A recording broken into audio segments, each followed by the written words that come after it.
Organização da Bíblia, parte 6. A paz do Senhor Jesus, irmãos. Hoje nós vamos falar mais um pouquinho sobre a organização da Bíblia e o tema de hoje vai ser profetas maiores. Isso mesmo, nós vamos falar sobre os profetas maiores na Bíblia Sagrada.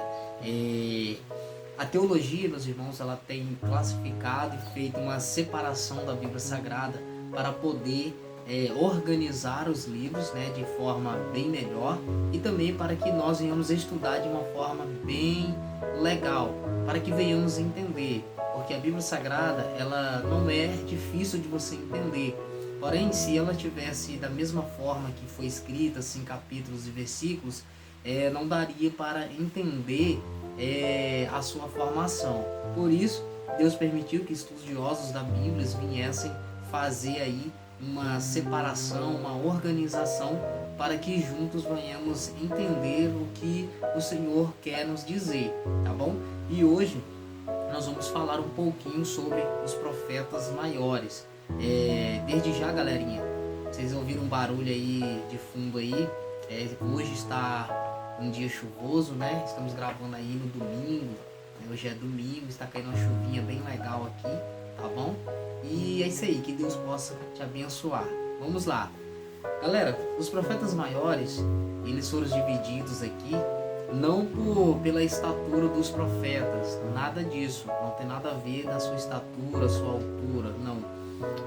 Foi dividido assim, profetas maiores e menores, devido ao tamanho do livro, né? Foi devido ao tamanho do livro deles, ao qual foram feita essa divisão para poder melhor estudarmos sobre eles. Vale lembrar também que, como tem a classificação dos profetas maiores e profetas menores, não quer dizer que um livro é mais importante do que o outro, nada disso. Cada livro, cada profeta teve a sua importância espiritual no seu tempo, na sua época, para poder estar profetizando e ajudando o povo de Israel a seguir aquilo que Deus tem falado com eles, né? No total são 5 livros, né? 5 livros dos profetas maiores, ao qual eu vou estar olhando de lado aqui, que eu tô com uma colinha, é um livro de estudo, tá, galerinha? Eu estou passando esse conhecimento aí pros irmãos. No total são 5 livros, né? Que são eles: Isaías, Jeremias, Lamentações de Jeremias, Ezequiel e também Daniel, tá bom? Cada livro desse aqui é considerado livros proféticos. Por quê? Porque foram profetas que vivenciaram os momentos, né, ao qual o povo de Israel foram levados cativos, né?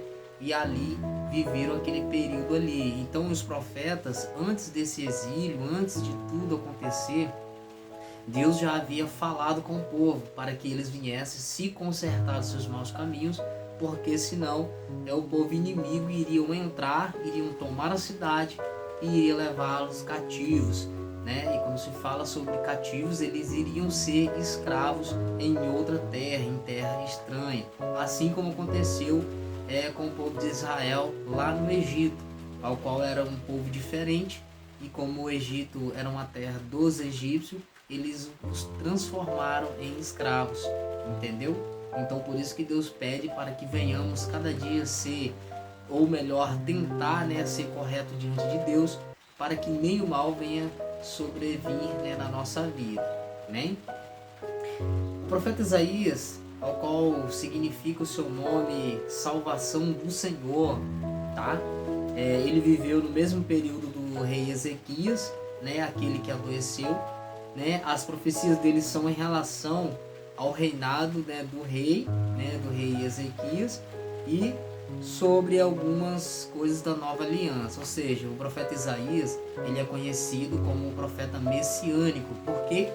Porque ele traz muitas profecias em relação à vinda de Jesus na face da terra, tá bom? Então por isso que nós muitas das vezes falamos assim, o profeta Isaías é o profeta messiânico, ao qual relatava o local do nascimento de Jesus, relatava sobre o Cordeiro de Deus, sobre como que ele ia vir sobre a terra, ele vinha libertar os cativos, enfim, a sua profecia foi muito voltada à vinda de Jesus na terra.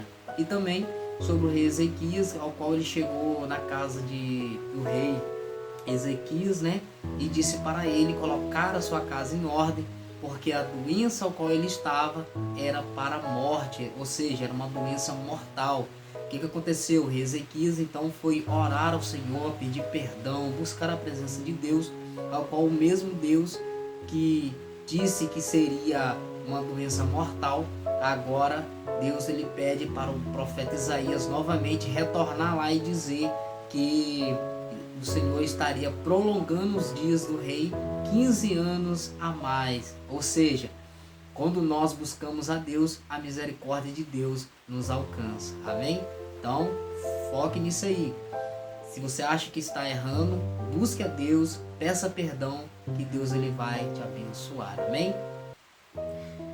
O profeta Jeremias também, ele viveu, né, antes do exílio babilônico, né? Ele profetizou mais para Judá, alertando o povo sobre o pecado e falando que eles poderiam ser levados cativos. Ou seja, né, nós conhecemos um pouco da história e sabemos que o profeta Jeremias, conhecido também como o profeta das lágrimas, ao qual Deus ele tem um chamado desde sua mocidade, ele que já era filho de sacerdote e também se tornou um sacerdote. Deus chamou ele para uma grande missão esta para profetizar para o povo de Judá, para que eles pudessem se converter dos maus caminhos. Por quê? Porque senão eles seriam levados cativo pela Babilônia, que era um reino, um dos mais poderosos da época, ao qual ali era o rei Nabucodonosor, que estava na liderança, um rei perverso e que ganhava todas as batalhas. Também o livro de Ezequiel, este profeta, né, que viveu durante o cativeiro babilônico, né, em seu livro profetizou sobre a restauração de Israel, em que eles iriam sair do cativeiro babilônico. Então Ezequiel, ele profetizou muito também, né, que também era sacerdote chamado por Deus, ao qual seu nome traz um significado Deus fortalecerá, né? Deus fortalecerá ou Deus fortalece, ou seja, a sua mensagem era para dizer para o povo que Deus iria retirar eles do cativeiro, ou seja, o mesmo Deus que permitiu que eles entrassem no cativeiro, que virassem escravos, o mesmo Deus iria restaurar a vida deles. O que podemos entender com isso? Que às vezes nós mesmos fazemos coisas que desagradam a Deus. Então, às vezes Deus permite que vivenciamos momentos ruins para que nós possamos o quê? Clamar a Ele. Quando nós clamamos a Ele pedindo perdão, Ele se levanta e nos dá a vitória novamente, restaura a nossa vida. Assim foi o povo de Judá, né? O Senhor falava com eles para que eles se converterem dos maus caminhos, né? Para que eles pudessem buscar a Deus novamente, voltar ao primeiro amor, para que Deus assim pudesse continuar abençoando. Por eles endurecer o coração e não buscar a Deus, o que Deus fez? Permitiu que o rei da Babilônia agora tomasse aquela cidade e os fizesse cativo, né? Mas Deus levanta agora Ezequiel para dizer para eles que eles iriam ser restaurados, a cidade seria novamente restaurada. Amém? E também temos o livro de Daniel, né? Ele viveu durante o cativeiro babilônico, viveu na corte, né, de Nabucodonosor e era contemporâneo de Ezequiel, ou seja, Daniel também, né, ele foi levado cativo, né, foi um dos jovens excelentes, né, da Bíblia Sagrada, aonde, né, teve ali, foi achado nele, né, muita sabedoria, porque ele tinha um Deus vivo ao qual ele servia, ao qual ele não se contaminava com os manjares do rei, e sim buscava a presença de Deus, ao qual Deus o fez um dos principais ali do reinado sírio, do reinado ali de Nabucodonosor, né? E também nós esquecemos de falar aqui sobre as Lamentações de Jeremias, ao qual também é um livro pequeno, né, de lamentações.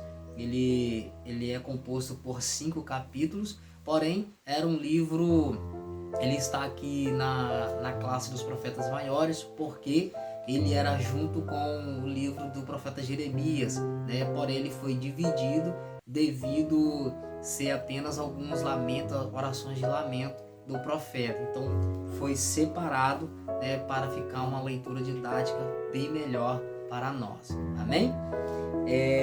Então esse, irmãos, é o estudo de hoje, falando sobre os profetas maiores, ao qual nós aprendemos um pouquinho. Vale lembrar que futuramente nós vamos ler cada livro desses, né, de uma forma bem melhor, para que venhamos entender. E desde já, se você é novo por aqui, inscreve-se no canal se você ainda não é inscrito, deixa aquele like bem legal pra gente e compartilhe com seus amigos, né, para que todos venham ser abençoados. Se ficou alguma dúvida ainda, deixa aí nos comentários que a gente vai estar respondendo cada um de vocês, tá bom? Se tiver alguma dúvida, pode comentar aí. Se vocês tiverem algum tema específico também em relação à Bíblia Sagrada, né, pode deixar aí também, que juntos nós vamos tentar entender a Bíblia Sagrada. E se eu falei algo aqui que não agradou os irmãos ou que os irmãos não entendeu, pode deixar nos comentários também, que nós vamos estar tirando essas dúvidas ou gravando um novo vídeo falando e tirando a sua dúvida, beleza? Graça e paz a todos e que assim o Senhor possa vos abençoar.